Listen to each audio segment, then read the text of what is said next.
Lah dalah ngene tok ya wis murup cuma pakai korek aja.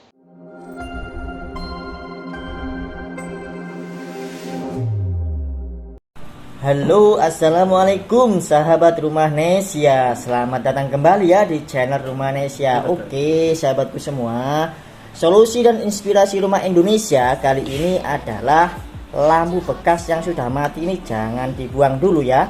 Kita coba sedikit oprekan kecil, siapa tahu nanti bisa nyala kembali. Di sini dibantu sama Mas tukang yang ganteng ini. Silahkan Mas, langkah pertama apa yang kita mulai dulu? Jadi langkah pertama yang harus kita siapkan adalah tang mini, barang atau tang besar, obeng, sama korek api, kalau bisa cutter Ya. Kita coba dulu, ini kan lampu mati ya. Ya, bisa dicoba dulu ya. Oke sahabat, ini nyala lampunya benar-benar mati ya. Jadi lampu ini kan mati. Biasanya orang-orang itu setelah lampu mati akan langsung dibuang. Seharusnya ini bisa digunakan trik kecil untuk bisa diperbaiki atau direparasi ulang. Jadi langkahnya kita buka untuk bagian penutupnya ini. Kalau yang ini mudah ya. Ini kan nggak pakai lem perekat yang kuat, jadi mudah untuk dibuka. Nah, seperti ini. Oke. Itu kenapa Mas kok mati? Kita lihat dulu. Kan di sini rangkaiannya adalah seri kan. Jadi seumpama di led-led kecil ini ada salah satu led yang terputus, dia akan mati total. Nah, di sini kan yang mati kan kelihatan pada led yang ada bentolannya kecil ini. Itu yang hitam itu ya? Iya. Lah, otomatis kalau hitam ini kita sambungkan bisa pakai cara solder ataupun korek api. Nah itu Mas, kebanyakan kan dari sahabat Rumah Nesia kayaknya nggak punya solder Mas. Pakai Kalau korek api bisa? Pakai korek api bisa. Jadi ini nanti bisa dikanibalkan dengan lampu yang rusak yang lainnya. Oke, langsung aja kita praktekkan sekarang Mas. Jadi pertama kita bongkar dulu untuk baut-bautnya.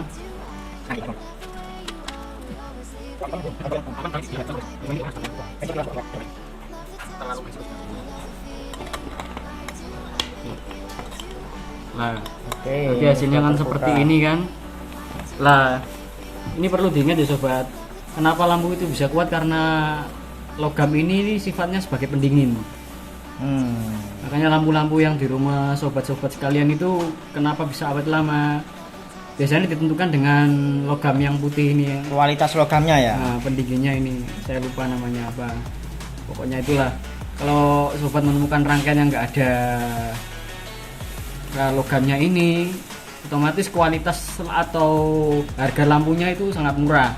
Berbeda dengan model Philips dan yang lain pasti ada seperti ininya lebih tebal. Kalau Philips biasanya 2 lempengan. 2 lempengan ya. Jadi pertama kita lihat dulu yang ini yang mau diganti. Ya. Ini kalau teknik penyolderan bisa langsung dipecahi ininya, langsung disambungkan antara plus minusnya. Kalau kita pakai korek api ya kita harus hati-hati. Jadi seperti ini dipaskan. Nah kita korek bagian yang di sini. Ya ini agak susah. Oh yang bagian hitam itu ya? Ya yang bagian hitam ini dilelehkan bawahnya.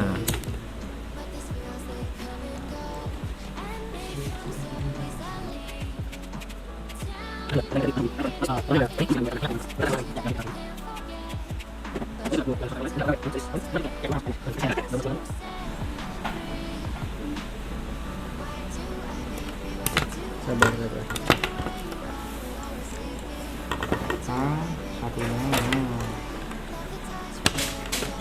Nah, seperti ini sobat tampilannya. Jadi sobat perhatikan di sini kan ada bekas coretan LED kan. Yang copot itu ada yang kecil dan ada yang besar. Kalau yang besar ini mengalirkan listrik negatif. Kalau yang kecil ini positif. Jadi nanti diusahakan kalau penyambungannya sama ya. Kalau yang besar ini ditaruh yang besar, kalau kecil yang kecil. Oke, langsung aja praktek ya biar paham. kita cukup cutter. Jadi itu cutter. Bentar, kita ambil cutter dulu ya sahabat. Jadi ini lampu juga mati sepertinya sahabat. Jadi kita tes dulu.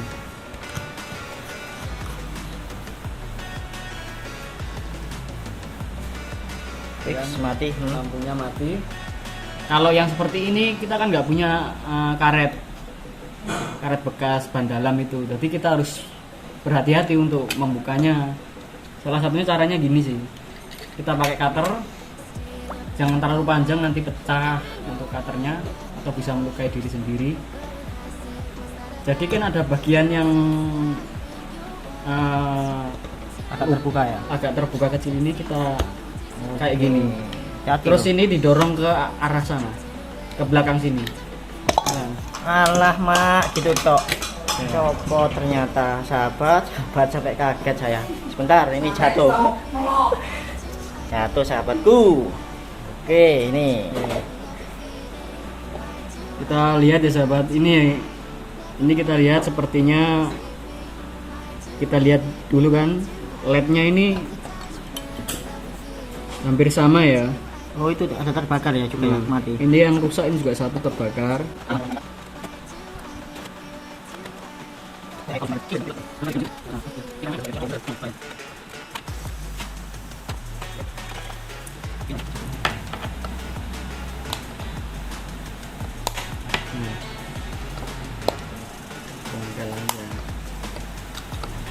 Kita nyari sisi yang enak ya untuk membakarnya. Ya mas, jadi ini ambil aja wes satu yang kan nggak dipakai lagi nanti. Buatkan ini barang aja.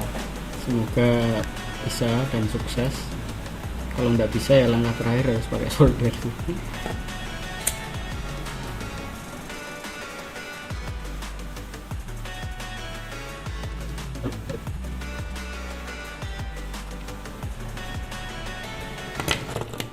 Kita coba, nah kayak gini. Agak panas ya.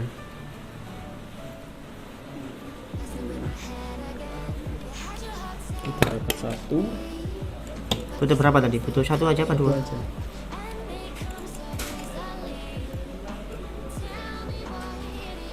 Karena komponennya kecil, kita lihat ya kanan ini solderan yang besar, ini kutub negatifnya, kalau yang kiri positifnya. Yang kecil ya. Mm. Oke, sekarang saatnya kita proses pemasangan. Iya, bukan ini ya?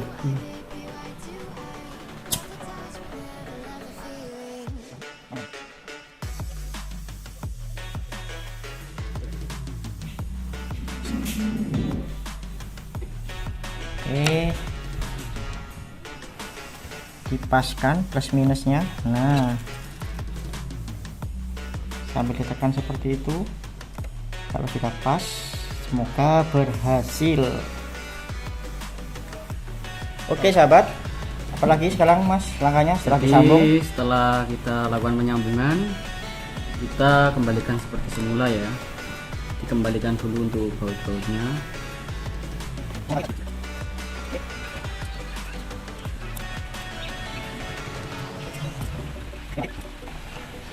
Tadi yang disambung kelihatan beda ya. Jadi komponen ini kan lurus semua, yang punyanya pabrik.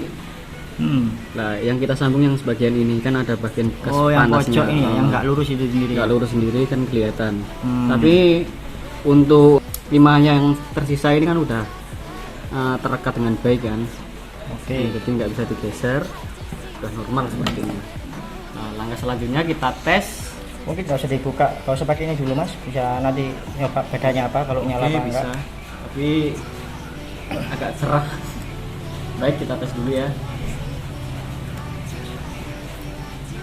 Oke. Lihat normal semua untuk LED lampunya, semuanya menyala. Yes. Nggak Ini lebih lama ya kalau diambilkan dari lampu lain ya. Ya, kalau dikanibalkan dengan lampu yang lain terus pemasangannya kita tepat di main pushnya, untuk kerusakan selanjutnya lebih lama dibanding dengan cara disolder. Jadi bisa bertahan lebih lama.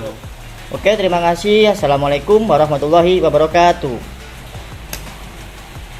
lampu Nggih. menerima jasa Aduh, ngono.